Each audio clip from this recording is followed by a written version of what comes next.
છડેલા ઘઉંનો તીખો રજવાડી ખીચડો બનાવવા માટે અહીંયા મેં છડેલા ઘઉં લીધા છે. પાણી ઉકાળી એમાં ઘઉંને ઉમેરી ઉકળવા દઈ 8 કલાક માટે પલાળી દેવાના છે. 8 કલાક પછી પલળે એટલે એને કુકરમાં બાફી લેવાના છે. 2 જાતની મગની દાળ અને ચોખાની અડધો કલાક પલાળી એને પણ પ્રેશર કુક કરી લેવાની છે. શાકભાજીને પણ પ્રેશર કુકરમાં 2 સીટી લગાવીને બાફી લેવાના છે. ઘીમાં રાઈ, જીરું, હિંગ, અજમો ઉમેરી ચીલી જિંજર પેસ્ટ, કાપેલા મરચાં, તજ, લવિંગ, અધકચરા મરી, તમાલપત્ર ઉમેરી 2 મિનિટ સોતે કરી લઈએ છીએ. હવે એમાં બાફેલા શાકભાજી, 2 જાતની દાળ, ચોખા અને ઘઉં ઉમેરી દઈએ છીએ.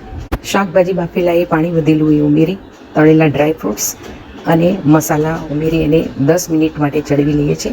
મીઠું પણ ઉમેરી દઈએ છીએ. મીઠું શાકભાજીમાં પણ ઉમેરેલું એટલે ધ્યાનથી ઉમેરવાનું.